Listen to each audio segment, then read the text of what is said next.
Oke, teman-teman, kita mulai podcast kita kali ini dan nanti Anda siapkan pertanyaan-pertanyaannya. Ya, kalaupun nanti ada kendala sound atau kendala mic Anda bermasalah bisa lewat chat dan kita bacakan ya.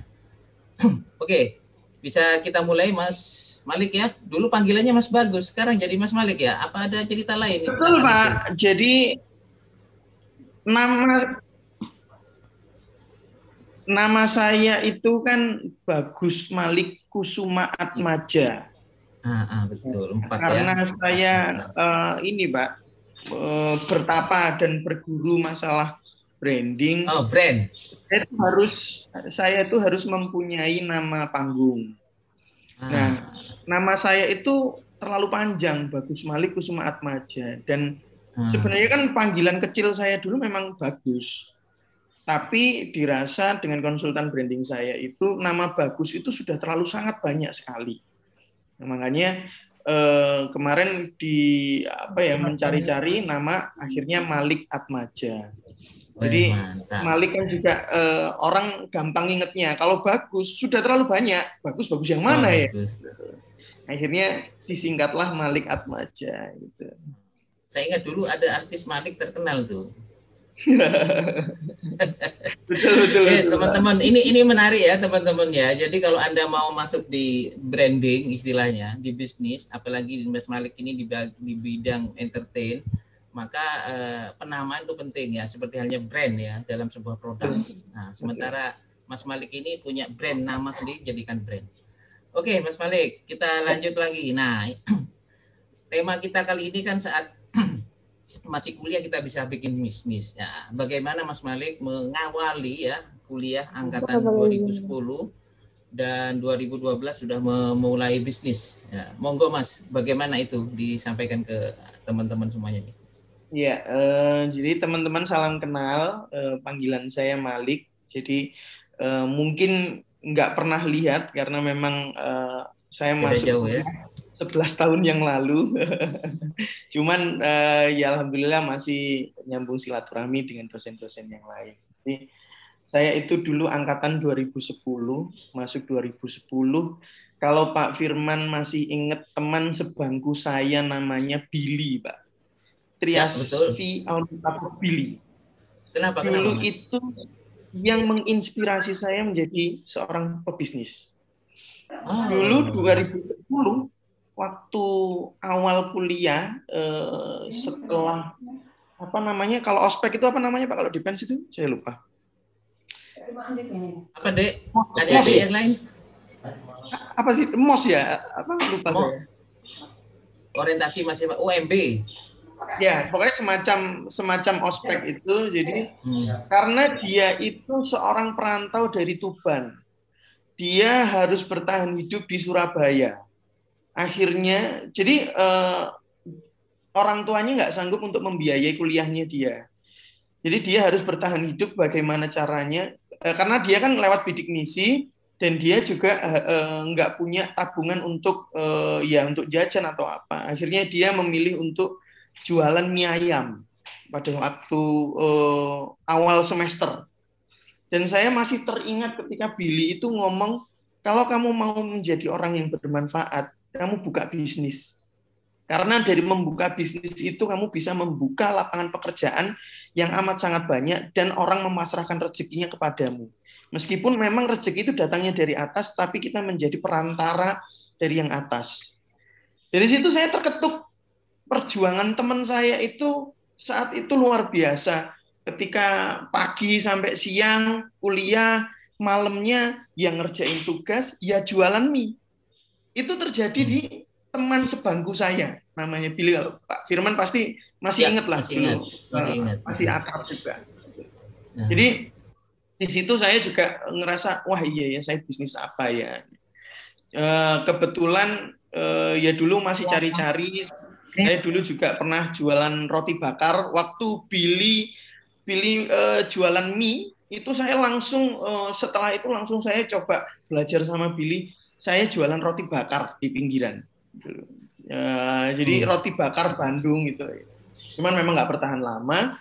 Dan ini tahun 2012 saya dapat akses atau teman-teman saya ada yang nawarin nih, mau nggak ikut tender pemerintah. Saat itu kan juga sekelas masih mahasiswa ikut tender pemerintah itu rasanya seperti apa ya, hal yang tabu atau yang ini awam sekali. Tapi ya kita mencoba saat itu. Ya, alhamdulillahnya jalan-jalan sampai sekarang kalau yang untuk bisnis kontraktor mechanical electrical. Jadi sebenarnya saya dulu itu ya cuman hanya sebuah McLaren ya pada waktu saat kuliah dulu. Pokoknya ada supplier, ada akses untuk ini, link untuk ikut tender di pemerintahan, ya langsung ikut. Dan saat itu saya tekuni saat masih kuliah 2012, saya angkatan 2010, 2012 saya sambil kadang keluar kota, bahkan sampai saat kuliah itu proyek saya itu sudah sampai Merauke, dari Medan sampai Merauke saat kuliah itu. Nah itu ngaturnya gimana, ya, Mas? Alhamdulillah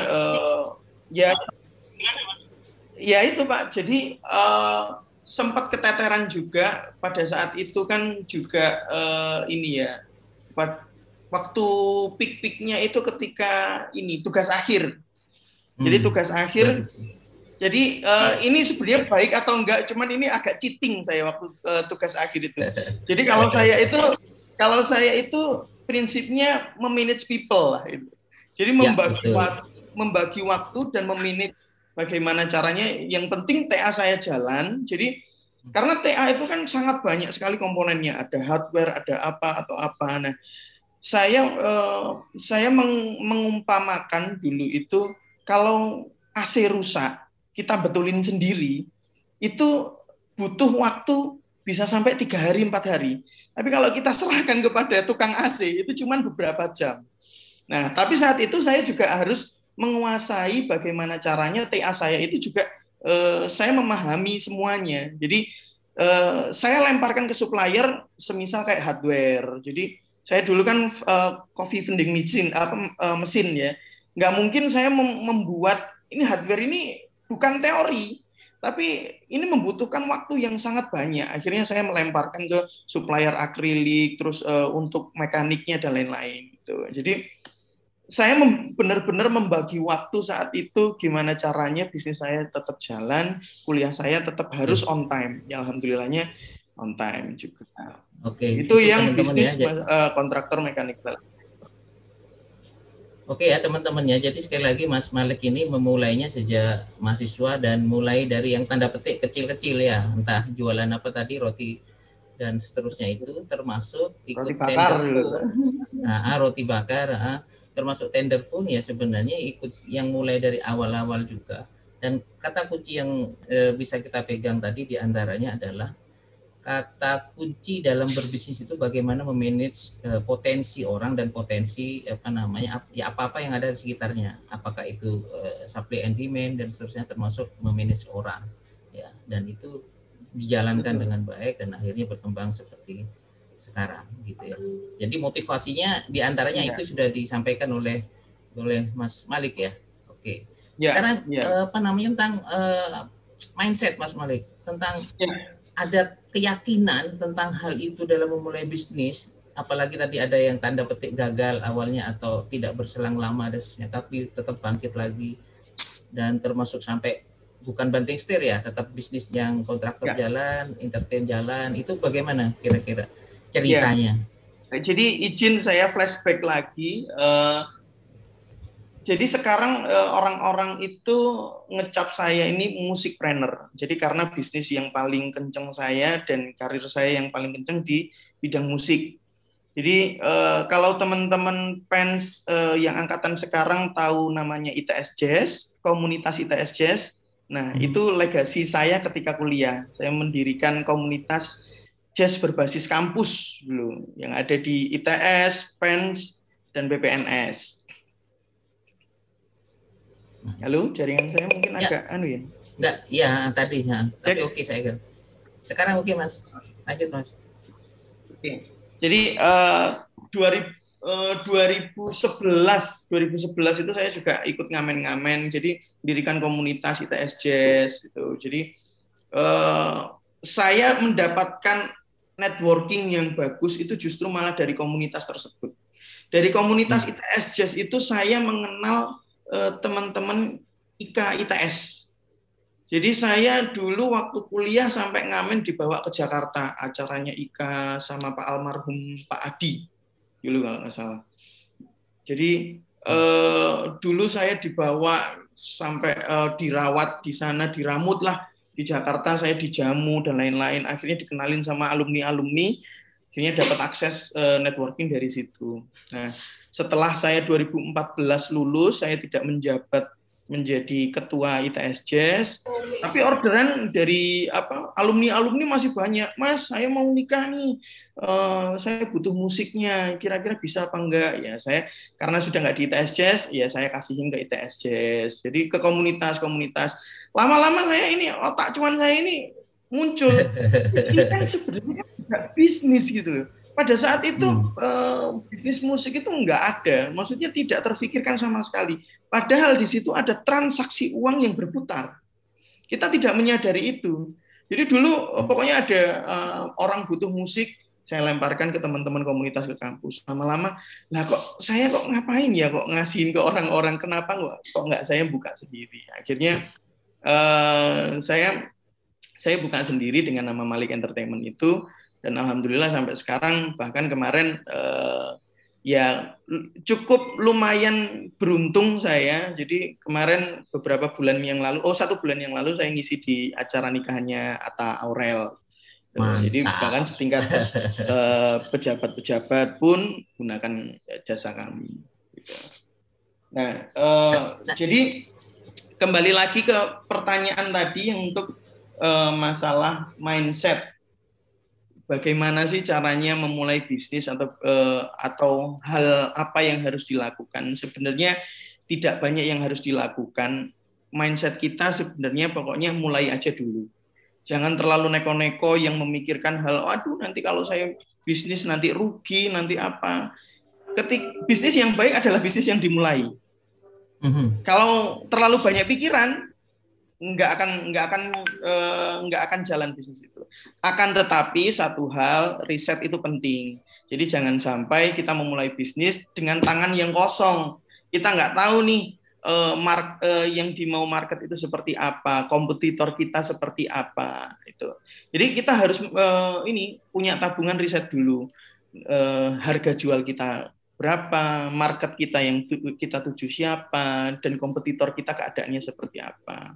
Masalah mindset ini sebenarnya Pak Firman, kalau saya sedikit boleh sharing, ini enggak membual. Saya jujur terinspirasi dan tersemangati juga dari mata kuliah Pak Firman yang kewirausahaan dulu. Jadi itu kalau nggak salah semester 1 ya Pak ya? Kewirausahaan itu. Atau kalau dulu di 4 itu di akhir. Semester 7. Aduh, putus nih. Halo, Mas. Halo, cek. Iya, Pak. Ya, semester 7, Mas. 7 ya? Bukan 1 ya, Pak Malan? Enggak, bukan. Nah. Oh iya, jadi saya tersemangati juga mata kuliah kewirausahaan juga itu. Jadi itu cukup menumbuhkan pemikiran kita dan membuka mindset kita. Nah, saya kalau boleh saran juga Pak, untuk ini pembelajaran Depends, karena menurut saya Depends ini kita di brainstorm untuk gimana caranya kita bisa masuk di perusahaan-perusahaan besar, atau gimana caranya kita bisa menjadi profesional, teknisi yang profesional, kita bisa masuk di perusahaan-perusahaan yang bergengsi. Nah, saya rasa itu harus didiskusikan lagi. Jadi karena mindset mahasiswa.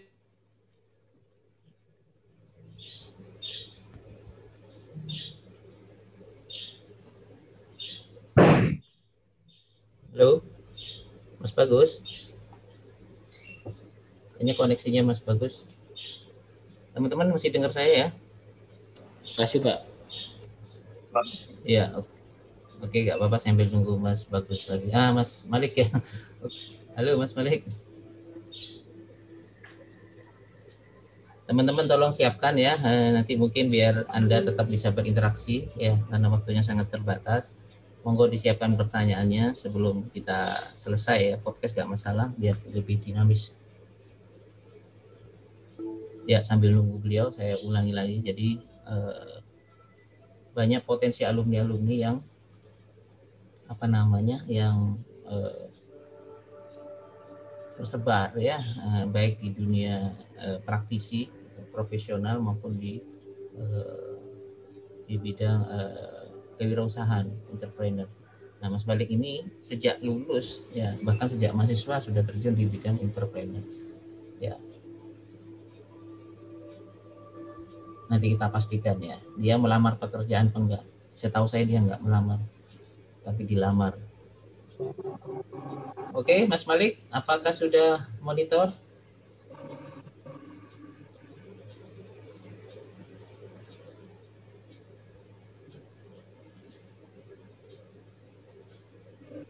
Oke.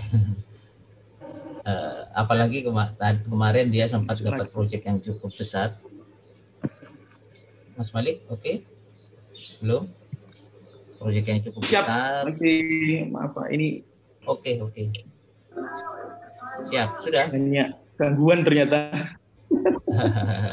Ya inilah online ya. Kita kangen offline sudah ini.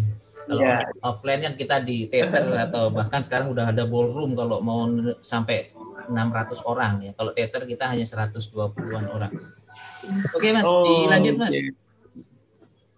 Iya, jadi dulu saya kalau ini ya, karena saya membandingkan waktu S1 kuliah atau D4 di PENS dan S2-nya di Ciputra, jadi ini saya sangat bisa membedakan sekali brainstorm dari pendidikan yang didapat. Jadi kalau di Ciputra, saya sedikit boleh sharing ya Pak. Jadi di Ciputra itu di brainstorm gimana caranya kita itu punya bisnis. Kita itu bisa memanage orang. Nah, sedangkan waktu di PENS kita saat itu ya pokoknya dikasih akses gimana caranya bisa masuk ke perusahaan ini, bisa masuk ke perusahaan ini. Nah, mungkin pola pikir ini yang harus dibantu dengan dosen-dosen PENS yang bagaimana caranya supaya menumbuhkan ini rasa kewirausahaan teman-teman mahasiswa. Jadi supaya bisa dari awal itu mindsetnya, saya ingin punya bisnis, saya harus bisa membuka lapangan pekerjaan. Jadi mindset itu juga perlu ditanam sejak dini juga, Pak. Siap. Jadi memang gimana per orang tuh punya perusahaan gitu kan ya kalau di UC ya. Betul Pak. Oke, Mas, kalau saya tanya lebih jauh lagi nih, mewakili yang lain mungkin ya. Tadi kan ada peluang langsung tangkap gitu ya. Artinya ada cuan di situ terus kita ambil gitu ya. Nah, bagaimana ceritanya Anda tanda petik orang lokal katakanlah Jawa Timur gitu ya, bisa mendapatkan proyek nasional ya, apalagi artis cukup besar dan bahkan sangat besar sekelas Atta Halilintar sama Aurel itu. Bagaimana ceritanya Pak Firman mau izin Pak Firman? Ya, gimana? Pak Firman? Ya. Kenapa? Kenapa Mas Malik? Mas Malik kenapa? Teman-teman masih dengar saya dengan jelas? Masih Pak, terdengar Pak. Oh iya, berarti di Mas Malik ini. Mas Malik? Aman ya, nanti bisa kita optimalkan lagi ya. Mas Malik, halo. Gagas ini.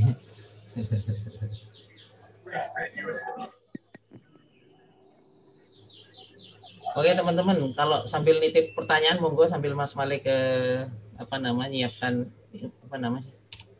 kondisinya di sana. Monggo yang mau pertanyaan di chat boleh dipersilakan.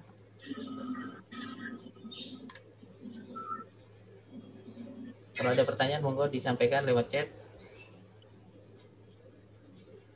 atau japri WA saya boleh, nanti saya bacakan.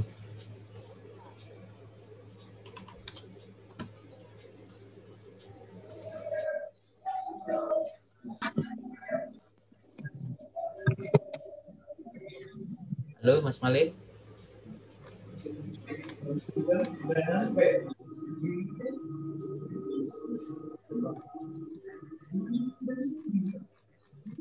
nih yang gabung 61 orang ya. Artinya non mahasiswa ada yang gabung juga, selamat datang. Jadi mohon maaf ada kendala teknis dari Mas Malik ya.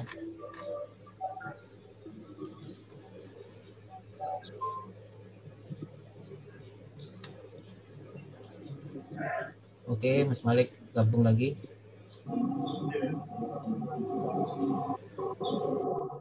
Weh, Mas Zakaria ini senior nih.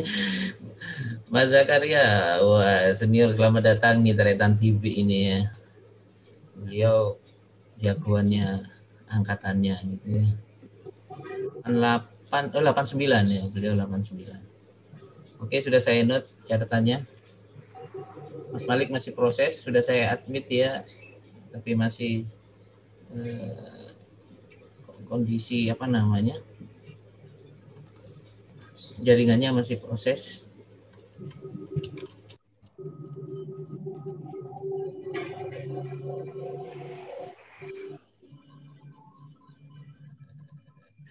Oke, Mas Zakaria ini bagus sekali. Nanti apakah ini statementnya Mas Zakaria gitu ya?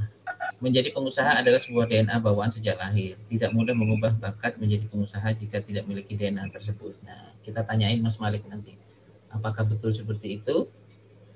Atau bisa? Ya, kalau setahu saya Mas Zakaria. Iya, karena alhamdulillah di luar ternyata sekarang. Kelihatannya banyak gangguan, makanya udah kita switching pakai HP aja, yang penting dia bisa melihat wajah dan suaranya jelas. Oke. Oke, Mas Malik, lanjut. Siap. Mas Malik. Pertanyaannya tadi yang terakhir gimana, Pak?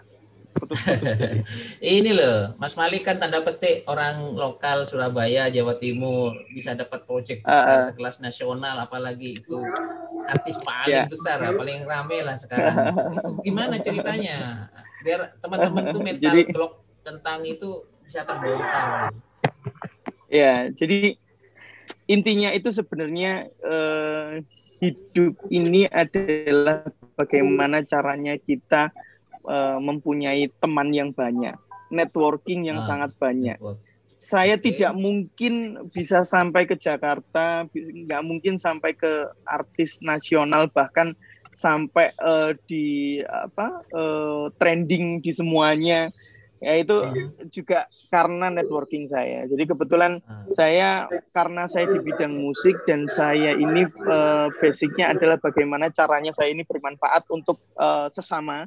Karena ekspertis saya di bidang musik, akhirnya saya membuat komunitas atau asosiasi di bidang musik. Karena dari asosiasi tersebut akhirnya banyak yang merekomendasikan. Kebetulan saya yang membuat sebagai founder, namanya IPAMI, Ikatan Pengusaha Jasa Musik Pernikahan Indonesia. Dan saya menjabat sebagai wakil ketua umum Dewan Pengurus Pusat atau se-Indonesia. Akhirnya dari situlah saya direkomendasikan dari teman-teman, karena saya juga punya teman banyak di Jakarta, kayak wedding organizer di Jakarta, terus IO di Jakarta. Akhirnya saya direkomendasikan dari situ. Akhirnya nyambung sampai sekarang.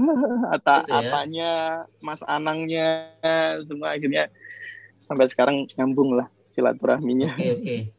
Jadi network itu penting ya, tapi bukan hanya sekedar network semata. Artinya kualitas tetap penting. Artinya orang Jakarta melihat Mas Malik bisa mensupport artis sekelas beliau itu kan betul-betul melihat nggak ecek-ecek gitu loh. Nah, bagaimana membangun itu selain network tadi yang disampaikan adalah kekuatan networknya. Gimana kayak gitu, Mas? Ya, jadi karena saya ini kan bermusik ketika waktu SD. Mulai dari SD saya senang main musik, jadi saya tekuni itu. Dan saya jadikan profesional. Dulu waktu SD atau SMP, SMA itu saya sering menjuarai festival-festival band. Saya masuk PENS itu karena musik juga, Pak. Saya masuk PENS, iya, karena saya dulu ngirim sertifikatnya itu segini, Pak, setebal buku, segini. Oh, prestasinya. Jadi, jalur prestasi saya dulu, karena musik saya juga. Nah, jadi karena dari situ saya waktu SMP SMA itu juga sebenarnya nggak direstui juga sama orang tua. Kalau orang tua zaman dulu kan main musik itu mau jadi apa? Bisa, apakah bisa dijual nggak gitu ya? Betul. Apakah bisa hidup dari musik? Tapi sekarang zaman sudah berubah. Eranya era kreatif. Sekarang apapun semua pekerjaan bisa menjadi ladang rezeki. Bahkan kita main game pun ya juga bisa mendatangkan uang juga. Nah, karena saya menekuni itu mulai dari saya kecil, jadi saya terjun ke bisnis ini dengan sangat mudah sekali. Karena passion saya di situ, expertise saya di situ. Jadi saya membangun gimana caranya musik ini bisa dijual dengan harga yang mahal, kesan yang sangat mahal, dan eksklusif. Nah, itu juga saya, kalau teman-teman musisi, biasanya teman-temannya juga musisi.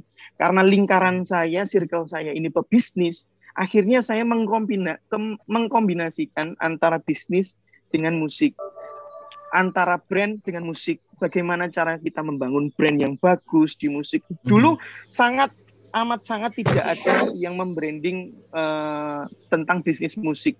Dulu musik adalah bisnis musik adalah orang yang menjadi artis. Tapi sekarang banyak sekali orang yang memasarkan rezeki di bidang musik.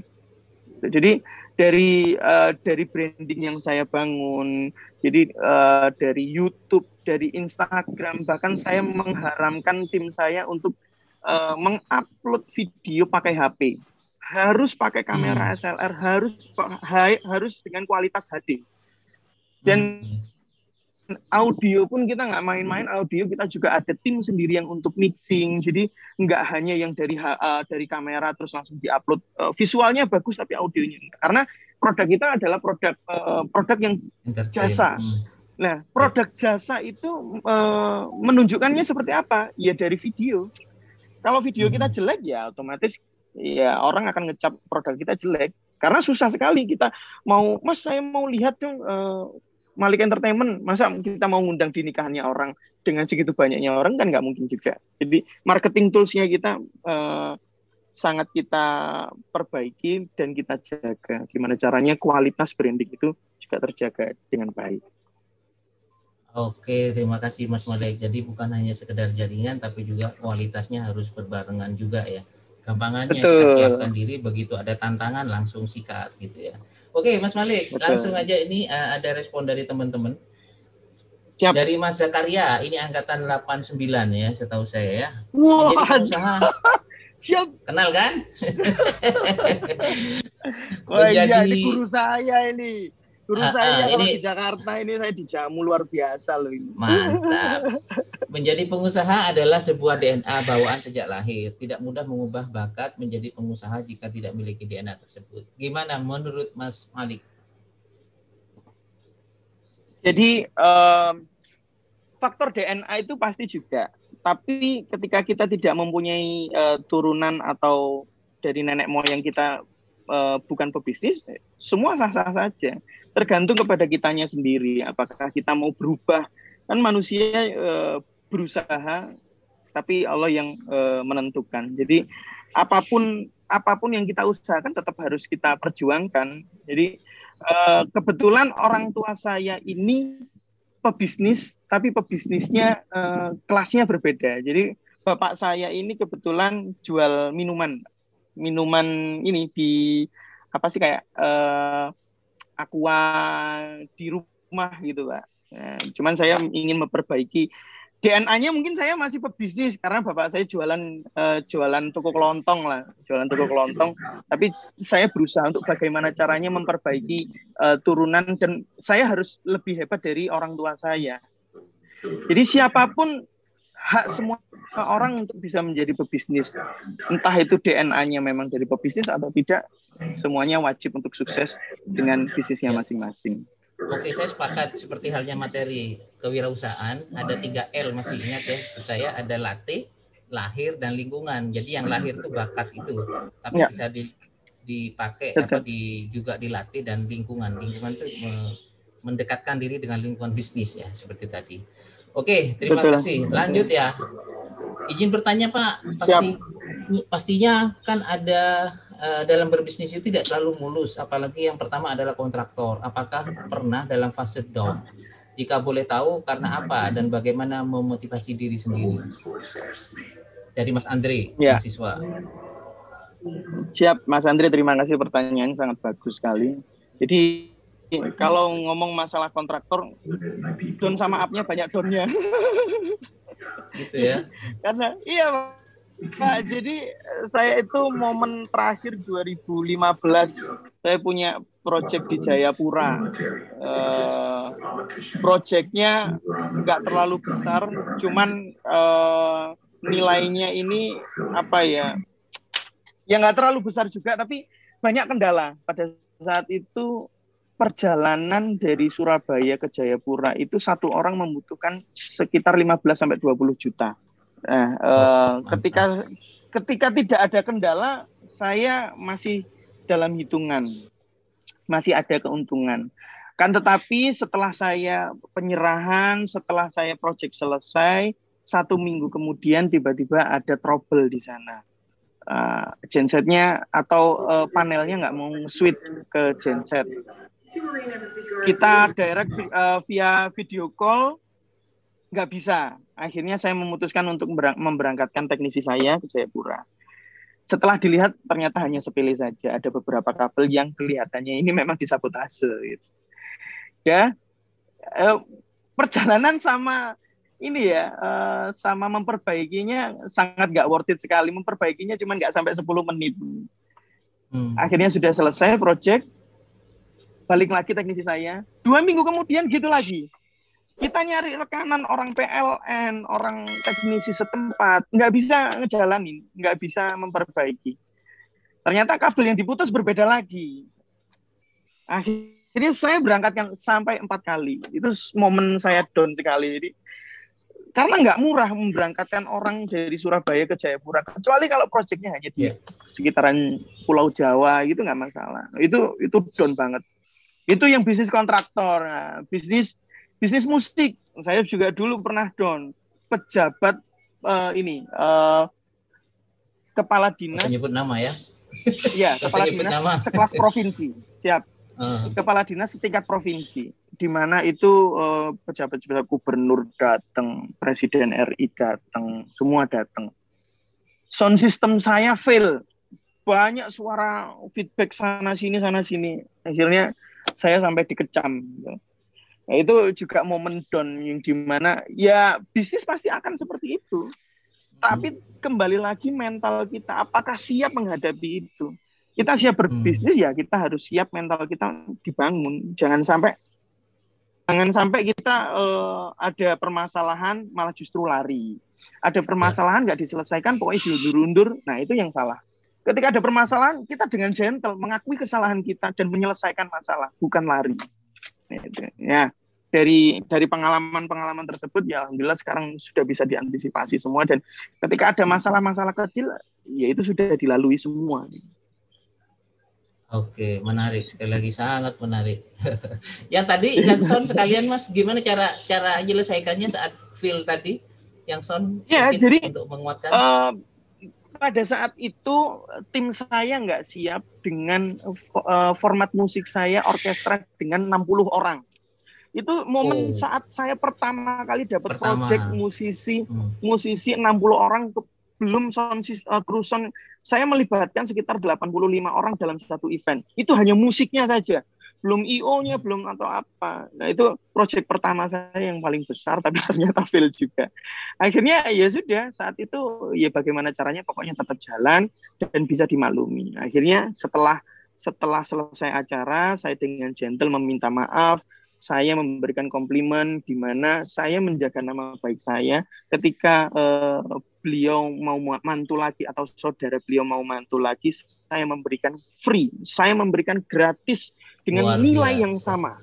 Dengan nilai yang sama. Bahkan saya memberikan kado yang nilainya juga tinggi juga. Itu merupakan komplimen dari kami. Kami berusaha untuk menjaga nama baik karena beliau ini orang yang bukan biasa-biasa saja. Sangat berpengaruh di Jawa Timur. Jadi akhirnya saya, yaitu beliaunya juga menerima, ya sudah, semuanya semuanya pasti akan ada kesalahan. Tapi cuman saya akan berjanji ini dapat evaluasi yang sangat besar sekali, dapat hikmah yang sangat besar sekali. Akhirnya kita evaluasi, semoga kedepannya nggak ada lagi yang seperti itu. Akhirnya sampai saat ini alhamdulillah nggak ada trouble-trouble yang sampai signifikan. Nah, pertanyaannya setelah dari kasus itu, apalagi pakai free gitu ya, pasti efek dominonya semakin besar ya. Betul, Pak, betul. Jadi panen gitu ya. Ya, alhamdulillah. Betul. Jadi alhamdulillah selain faktor kita belajar teori tentang bisnis, faktor keberuntungan itu juga penting. Nah, bagaimana caranya kita mendapatkan faktor keberuntungan? Jangan lupa sedekah. Nah, sedekah itu juga itu faktor X yang tidak bisa dinalar. Kita mengeluarkan uang, tapi kita justru malah baliknya banyak. Nah, jadi dari event itu, alhamdulillah juga pejabat-pejabat TNI AL, pejabat-pejabat lingkaran provinsi sampai sekarang menggunakan Malik semua. Bahkan dulu waktu saya dulu menghandle acaranya Pak Kasal, Pak Siwi, dulu itu beliaunya puas sekali dengan jasa saya, yang akhirnya beliau membuat kebijakan siapapun pejabat TNI AL yang ada di Surabaya, kalau mantu anaknya nikah wajib menggunakan Malik. Saya nangis itu, Pak. Itu saya sampai pejabat-pejabat bintang 2, bintang 1. Saya tuh sampai nanya, loh Pak, mohon izin, tahu Malik Entertainment dari mana? Mas, sampean tahu, saya ini diperintahkan oleh Pak Kasal untuk menggunakan Malik Entertainment. Itu perintah. Kalau saya tidak menjalankan perintah, berarti saya tidak taat kepada atasan, saya tidak taat kepada negara. Mantap.